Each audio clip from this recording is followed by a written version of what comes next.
Dapat lagi tayong handa. Dahil hindi natin alam ano ang mangyayari kinabukasan or mamaya. Hindi lang dito dapat sa lupa tayo nag-invest, dapat mas nag-invest tayo sa itaas. Dahil hindi tayo permanente dito sa mundo. Maraming tao ang napakadaming plano kinabukasan pero hindi na nagawa pang magising.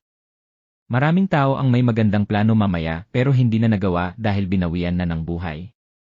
Minsan iniisip natin na mas maigi pa matapos ang buhay natin dahil sa hirap na dinadanas natin.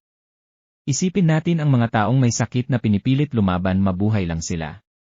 Ang mga walang muang na bata na may karamdaman na minsan ay nagtatanong bakit hindi nila nagagawang makipaglaro sa ibang mga bata. Ang mga padre de pamilya na gusting lumaban sa sakit dahil gusto pa niyang magtrabaho para sa kanyang pamilya at ang mga ina na pinipiliti maging malakas kahit ito'y mahina na para lang maalagaan ang kanyang mga anak. Dapat lagi tayong magpasalamata sa buhay na pinahiram lang sa atin. Sa pagmulat nating ng mata sa umaga, kailangan natin siyang pasalamatan sa panibagong hiram na buhay na pinagkaloob niya at humiling tayo ng gabay at proteksyon para sa buong maghapon. Sa lahat ng biyaya na bigay niya, sa mga answered prayer at unanswered prayer dapat natin siyang pasalamatan. Higit sa lahat dapat ay maging mabuti tayong tao sa lahat ng oras. Gawin nating lifestyle ang pagdarasal at pasasalamat sa Kanya upang maging maganda at matibay ang dating pundasyon sa itaas.